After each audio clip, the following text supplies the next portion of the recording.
আমি খুবই ভাগ্যবান। হুম। সেদিন আমার বেঁচে থাকার কথা ছিল। আচ্ছা।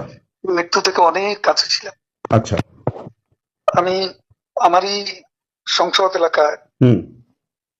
আমার নিজের বাসাকে এড়িয়ে হুম। পার্শ্ববর্তী আরেকটা বাসায় হুম। আশ্রয় নিয়েছিলাম। কথা কিন্তু ক্লিয়ার।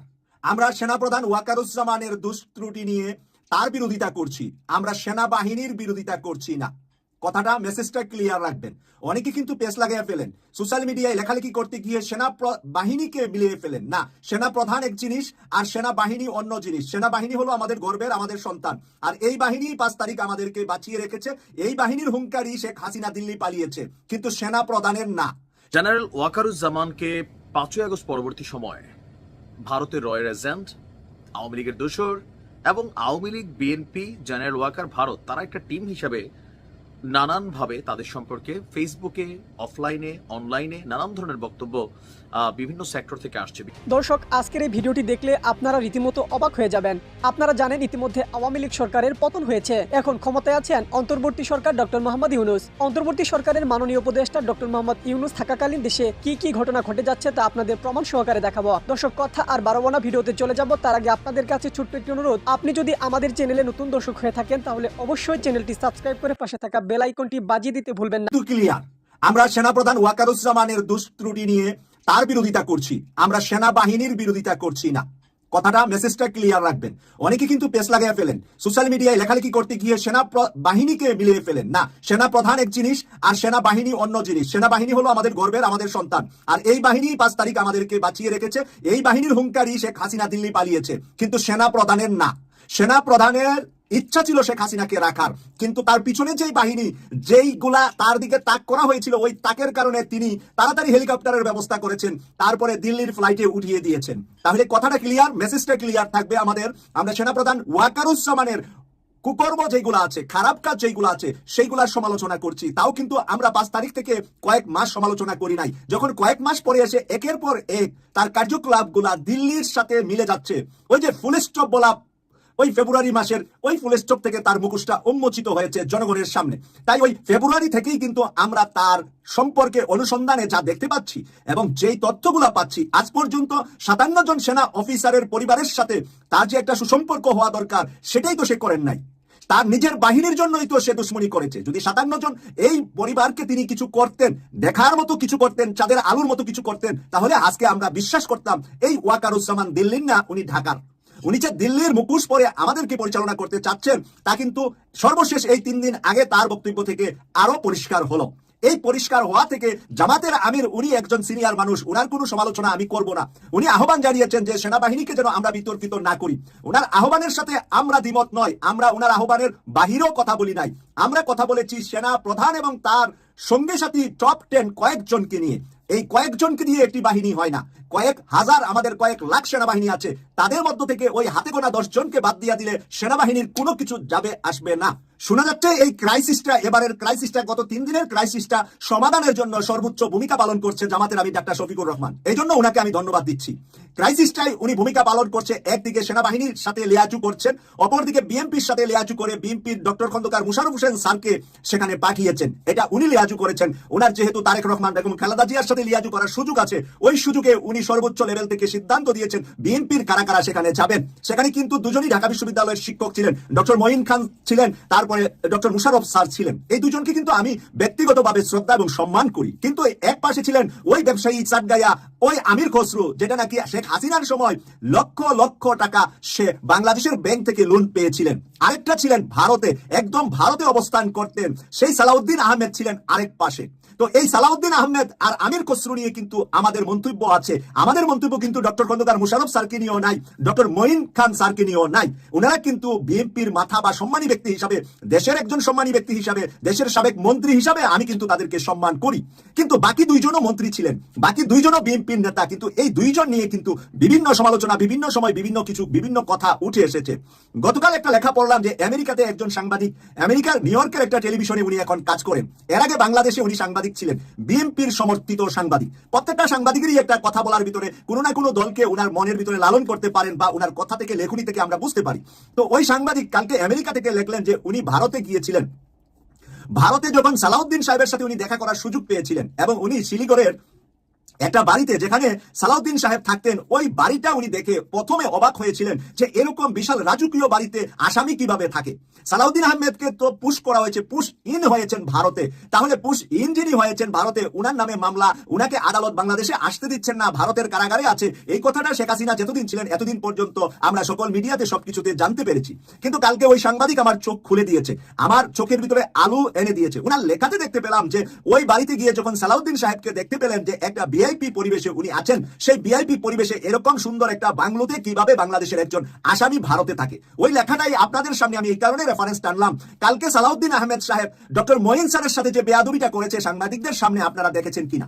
ডক্টর মঈন স্যার এবং ডক্টর মুশারফ স্যারের সাথেও সে বেয়াদবি করেছে। দুটা কথা আপনাদেরকে না বললে, কালকা বিএনপির প্রেসটা যারা দেখেছেন তাদেরকে আরেকটু, বিএনপির নেতাকর্মী ভাই বোনদেরকে আমি অনুরোধ করছি, আপনারা চোখ খুলে ফার্স্ট টু লাস্ট সাংবাদিকদের সামনে মুশারফ স্যার আসা থেকে বিদায় নেওয়া পর্যন্ত পুরাটা যদি না দেখেন, একবার দেখে আমার ভিডিওটা আবার শুনবেন। মুশারফ স্যার প্রথমে আসলেন, মুশারফ স্যার, মঈন স্যার, আমির খসরু প্রথমে এসে দাঁড়িয়ে থাকলেন সাংবাদিকদের সামনে আর বললেন আমাদের আরেকজন আশা বাকি আছে সালাউদ্দিন আহমেদ, সালাউদ্দিন আহমেদের জন্য আমরা একটু অপেক্ষা করি, আপনারা মনে কষ্ট নিবেন না। এই কথাটা থেকে আমি একটু যদি সন্দেহ করি, আমি একটু যদি আলোচনা করি, তাহলে আমাকে বিএনপির ভাইয়েরা মন্দ না বলে একটু বিবেক দিয়ে চিন্তা করবেন যে মুশারফ স্যার কোথায়, আমাদের মাথার উপরের মানুষ, ডক্টর মঈন স্যার কোথায়, আমাদের মাথার উপরের মানুষ। আমি এই দুইজন মানুষ এবং আমির খসরু সহ তিনজন সিনিয়র অপেক্ষা করছে একজন জুনিয়র সালাউদ্দিনের জন্য। সালাউদ্দিন আসার পরে মুশারফ স্যার বক্তব্য শুরু করেছে। যখন মুশারফ স্যার বক্তব্যের পরে প্রশ্ন উত্তরে যাচ্ছিলেন, ডক্টর মঈন স্যার কিছু প্রশ্নের উত্তর দিতে চেয়েছিলেন, সালাউদ্দিন সাহেব এভাবে হাত দিয়ে আমি দেখতে পেয়েছি মঈন স্যারকে থামিয়ে দিচ্ছেন, থামিয়ে দিয়ে উনি কথা বলছেন এবং কথা বলে বেয়াদবের মতো তারা তিনজনকে রেখে চলে গিয়েছে। আপনারা দেখেছেন কিনা এই সালাউদ্দিনকে? কালকের সম্মেলন সব কয়টা মিডিয়াতে, আমি এনটিভি আরো কয়েকটা টিভিতে দেখছি, আপনারা দেখে নিবেন। আপনারা কয়েকটাতে দেখে নিয়ে তারপরে আমার কথাটার মন্তব্য হিসাবে এখানে এসে আবার একটা কমেন্টস লিখবেন যে দেখেছেন আমার কথাটা কতটুকু সঠিক। তাহলে এই সালাউদ্দিনের হাত নেড়ে এভাবে মানে ওনার একটা মনে হয় মানে কি একটা বিশাল কিছু উনি আসছে, শুরু হয়েছে, আবার উনি থামিয়ে দিয়ে উনি হেঁটে চলে যাচ্ছে তাদেরকে রেখে। তারা যেন এখানে শিশু মানুষ আর এখানের জন্য একেবারে ভিভিআইপি হলেন এই সালাউদ্দিন আহমেদ। এই চিত্রটা থেকে আমি যদি সেনাপ্রধান ওয়াকারুজ্জামানের চেহারাটা মিলাই, সালাউদ্দিন প্লাস ওয়াকারুজ্জামান 3 দিন আগে যেই ভাষায় কথা বলেছে, তাহলে দুইটা চেহারা মিলছে কিনা আপনারা দেখেন। আপনারা বিবেক দিয়া দেখবেন, এই চোখ দিয়া দেখলে হবে না, বিবেক দিয়া দেখবেন এই দুইটা কথা মিলছে কিনা। সালাউদ্দিনের কালকের ব্যবহার এবং ইউনূস স্যারের সাথে সালাউদ্দিনের বসার ঢংটা, সে পেপারগুলা পড়ছে, পেপার নিয়ে দিচ্ছে ইউনূস স্যারকে, মনে হচ্ছে ইউনূস স্যারকে হুকুম দিচ্ছে যে এভাবে দেশ পরিচালিত হবে, এভাবে নির্বাচন করতে হবে, এভাবে সেটা করতে হবে। আপনারা সেই দৃশ্যটা সেখানে বাকি তিনজনের মাঝেও সালাউদ্দিনের বসার ঢঙের ভিতরে আলাদা কিছু দেখতে পেয়েছেন কিনা? যারা ওখানের ফটোগুলা, ভিতরে তো আমরা ফটো দেখেছি, সেই ফটোগুলাও আপনারা দেখে নিবেন। আমি খুবই ভাগ্যবান, সেদিন আমার বেঁচে থাকার কথা ছিল। আচ্ছা, মৃত্যু থেকে অনেক কাছে ছিলাম। আচ্ছা, আমি আমারই সংসদ এলাকায় আমার নিজের বাসাকে এড়িয়ে পার্শ্ববর্তী আর একটা বাসায় আশ্রয় নিয়েছিলাম। বেশ। তখন চার দিক থেকে মিছিল আসছিল এবং এটা আসলে ছিল প্রধানমন্ত্রী গণভবন কেন্দ্রিক, এবং এটা আমরা অবাক হলাম যে সংসদ এলাকাতেও এটা ছড়িয়ে পড়ে এবং একটা লুটপাটের যে লুম্পেন স্টাইলের কতগুলো ঘটনা ঘটে এবং সেখানে বিভিন্ন ধরনের লোক আসে এবং এদের মধ্যে বেশিরভাগই মনে হয়েছে এটা কোন রাজনৈতিক অভ্যুত্থান, এটা লুটপাটের অভ্যুত্থান। না, একটা কথা জিজ্ঞাসা করি, সে তো আমরা তখন সেটা দেখলাম এবং মাননীয় প্রধানমন্ত্রীকেও যে বাসাতে ছিলাম তারা সে বাসাতেও হামলা করে। আচ্ছা, তারা জানতো না যে সেখানে আমি আছি। আচ্ছা, আমার বাসায় তারা লুটপাট করেছে, কিন্তু যে বাসায় আমি গিয়ে আশ্রয় নিলাম সেখানে তারা হামলা করবে এটা আমি ভাবতাম। কিন্তু সেখানেও দেখলাম যে অনেক লোকজন ঢুকে পড়ে এবং তারা ভাঙচুর লুটপাট করতে থাকে। আমি আমার স্ত্রী সহ আমরা বাথরুমে ঢুকিয়ে অনেকক্ষণ ছিলাম, প্রায় 5 ঘন্টা। তারপর একটা পর্যায়ে এরা তো ওই বাথরুমের ভিতর সেখানেও কমোড, বেসিন এগুলো তো লুটপাট করেছে সব। সেগুলোর লোভে প্রথমত তাদেরকে আমার ওয়াইফ সেই বাথরুমের মুখে দাঁড়িয়ে বারবার বলছিল যে আমি অসুস্থ, এই কথা বলে তাদের ফিরিয়ে দিচ্ছে।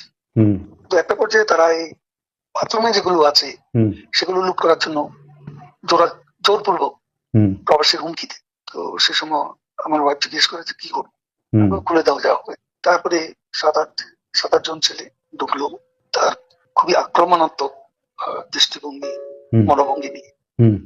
তখন হঠাৎ তারা আমার দিকে তাকায়, আমার দিকে তাকিয়ে আপনি ম্যাচে চলে গেল, আপনি জাননি কেন? আমি কিছু বলছিলাম। তারপরে ছেলেদের মধ্যে কি ভাবের উদয় হয়েছে জানি না, তারা আমাকে বলে আপনার ছবি তুলবো। তারপর আমার ছবি তুলতে শুরু করলো, সেলফি নিয়েছিল, ছবি তুলছিল। এরা ছাত্ররা অনেকে আমাকে চেনে, তো কি কারণে তারা তখন তাদের আক্রমণাত্মক যে মনোভাবটা ছিল সেটা নিয়ে এসে শীতল হয়ে গেল। তারা ঠান্ডা মাজাতে তখন কথা বলছিল।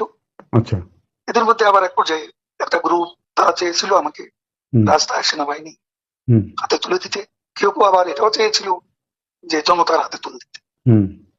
এটা অবশ্যই তখন একটা মানসিকভাবে ভেতরে ভেঙে পড়েছিলাম। এরপর এরা এদের একটা শার্ট, এদের ওই ব্যাজ, লাল পতাকা শোভিত ব্যাজ লাগিয়ে আবার কালো একটা মুখে একটা মাস্ক দিয়ে আমাকে হাঁটতে হাঁটতে সংসদ এলাকা থেকে বড় রাস্তা, গণভবন অভিমুখী রাস্তা, ওখানে নিয়ে যায়। ওখানে নিয়ে হঠাৎ করে কোত্থেকে একটা ট্যাক্সি আসে, এটা ইজি বাইক, সেটা খালি ছিল, ওখানে কোনো গাড়ি ঘোড়া কিছু ছিল না। ওটা হঠাৎ করে কেন যেন এসে পড়ল, হয়তো আমার ভাগ্য। এরা দুজনে আমাকে নিয়ে আমার ওয়াইফকে নিয়ে ওটাতে উঠলো আর বলতে লাগলো, ওতে তো অসংখ্য মানুষ, চেক আপ সব জায়গায়।